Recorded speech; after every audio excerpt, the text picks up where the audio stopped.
Today's portrait is gonna be similar in technique to my last one.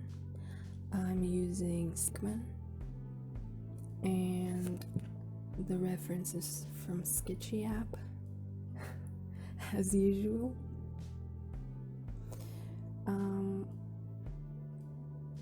I started the portrait differently though. I wasn't sure enough to start, outlining the figure first, so I did a little like a wash of the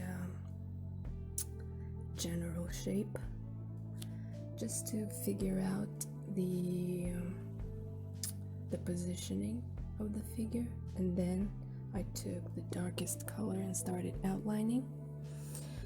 And now, okay, here I'm using the eraser tool to fix the first initial big shape. See, I like how the hair looks when I use the eraser tool that is set to turpentine. But right after I did the darkest color, the outlines, I started filling in the skin tone.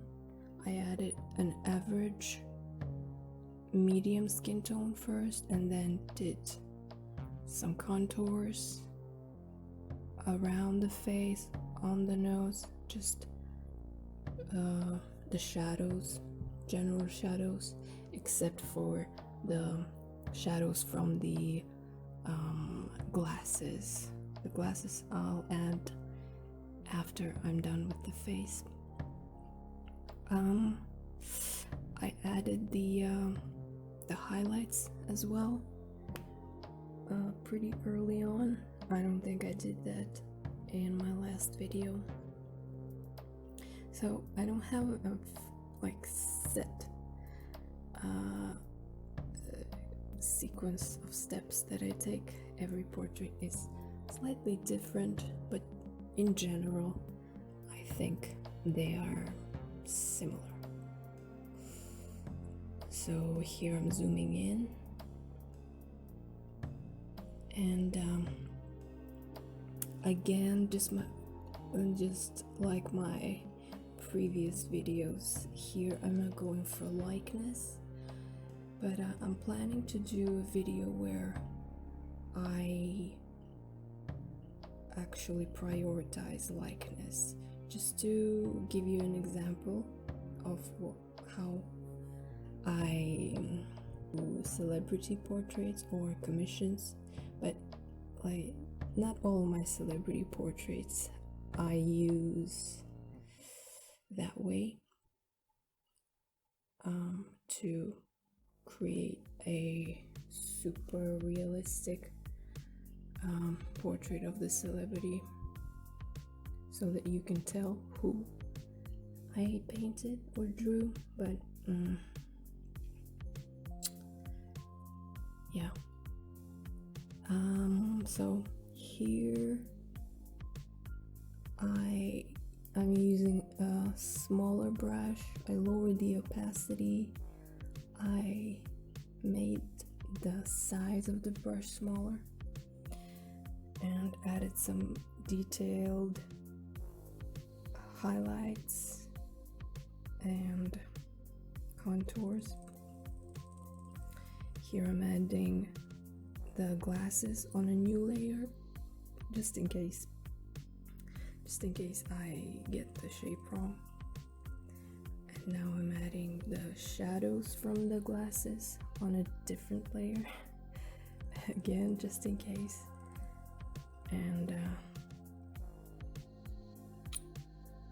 I don't think I used as many layers in my earlier works. Yeah, it just depends on my mood. Sometimes I just paint everything on the same layer. Sometimes I create 10 layers.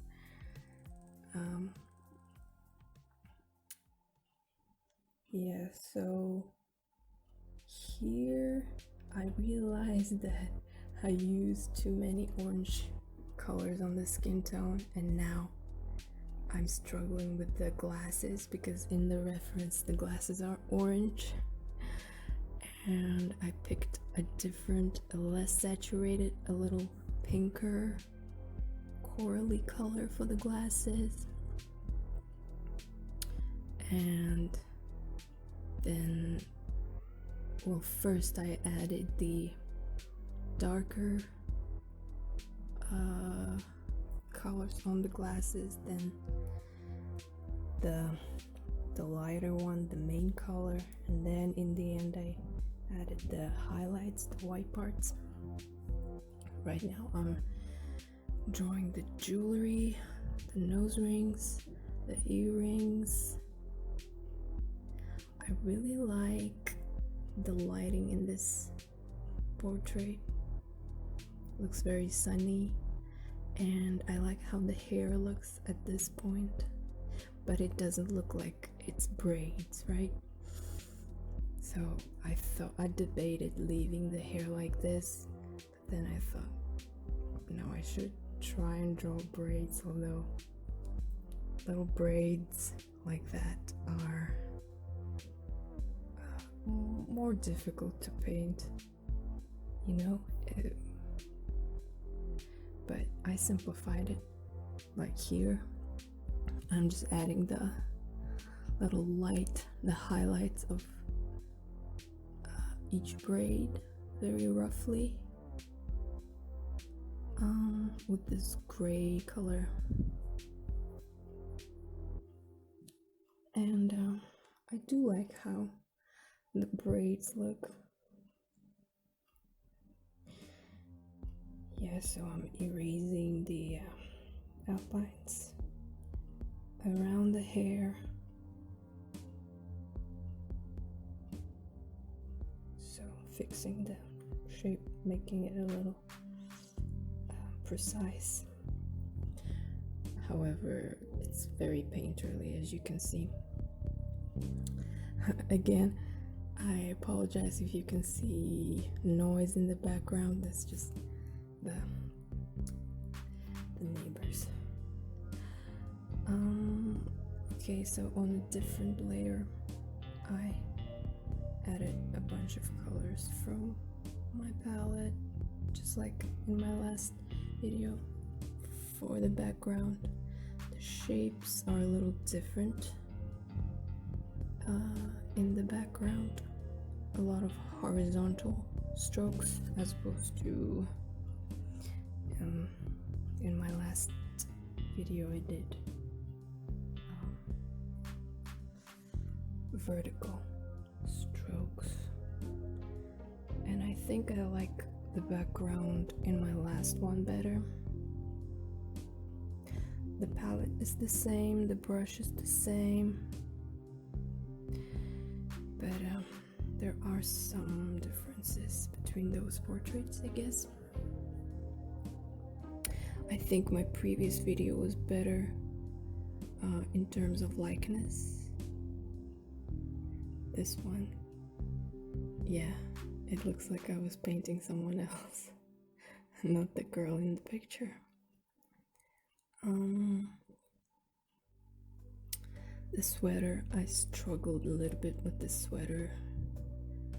I don't think I picked the right colors, like that rusty orange and the teal and the light gray colors don't look perfect, but it's bearable, not horrible.